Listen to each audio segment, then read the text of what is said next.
in MX1. This is how the riders lined up after pre-qualifying. A surprise time at the top of the leaderboard for Evgeny Bobryshev, the Honda World Motocross star from Russia. Tony Cairoli's Red Bull KTM was second, with Kenda Dyker, his teammate, third. Tommy Searle's CLS Monster Energy Kawasaki Pro Circuit machine was fourth, ahead of the factory Kawasaki of Gauthier Paulin.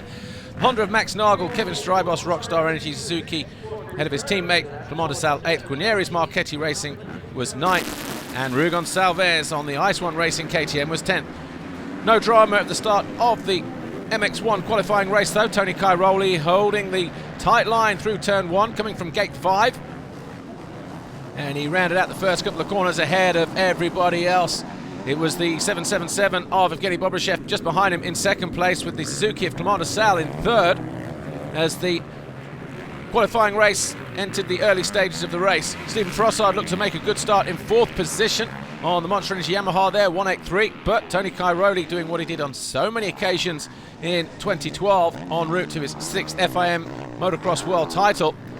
Started to get a good lead at the start, at the head of the field, and then it was a battle for second position. Kenda Dyker eventually got through into fourth place after 2 or 3 laps, closing down on Clement de Sal and Evgeny Bobryshev, and it looked like it was going to be a good three-way battle. Jason Dugan coming unstuck there from the number 999 Ice One Racing KTM rider Rui Gonçalves. New bike, new team for him this year, under the watchful eye of Antti Pyränen, former MX3 Grand Prix star.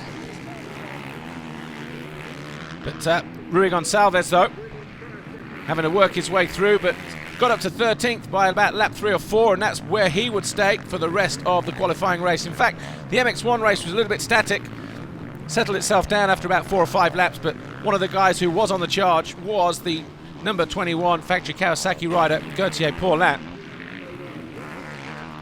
But again, Gauthier Paulin got himself up into 10th place after about 5 laps, but could do nothing about the guys ahead of him, Davide Guarnieri, Kevin Strybos and Tommy Searle, and that was the battle that we had to keep an eye on during the second half of the race. Tony Cairoli, though, was supreme, fresh off his Italian Championship victories recently,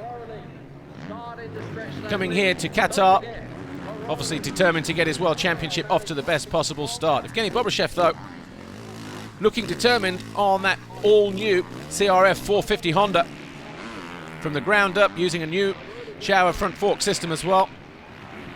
And the Russian looking smooth, despite making a couple of mistakes after about 3 or 4 laps. Managed to regroup. Did the new father, had a little baby girl 3 or 4 days before this race on the Sunday night, so he'll be wanting to get a good result for the new addition to the family. Clement de Sal, though, the Rockstar Energy Suzuki World MX1 rider, found himself in third for much of the race, with Kenda Dyker closing in on the Red Bull KTM, number 9 of Belgium. But it wasn't long before Clement de Sal decided to turn the screw, get on the gas, and start to put some distance and go after the Russian Evgeny Bobryshev. Tommy Searle was in a battle with the number 22, Kevin Strybos, the teammate to Clement de Sal. But those two would battle all the way to the end, with Tommy Searle coming out in 7th place, just ahead of Strybos, and Guarnieri with Gauthier Paulin closing in on the duo in the closing stages as well. But Stephen Frossard, who we missed for most of the season last year, found himself having that good start, but just fading in the second half of the race. Don't forget, this was just a 20+1 lap affair. Eventually finished in 5th place. There was Clement de Sal, eventually got into second with about 4 laps to go, finding a way past Evgeny Bobryshev on the Honda. But this was to Dyker and Bobryshev with about 2 laps to go. Dyker then seemed to pull up, coming out of the penultimate corner.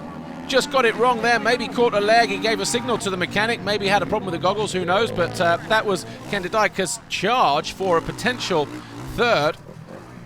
Done and dusted just in those couple of corners there. Don't really know what happened to him, but Dyker just backed right off the pace and settled for 4th position. Tony Cairoli, unchallenged during the race, came out of the final turn on the final lap, took the checkered flag, and he was the heat winner here in the MX1 qualifying race in Qatar. Clement de Sal's Rockstar Energy Suzuki World MX1 machine came home in second. The number 25 and the 777 Honda World Motocross rider Evgeny Bobryshev was third. Ken Dyker fourth. Stephen Frossard's Monster Energy Yamaha was fifth.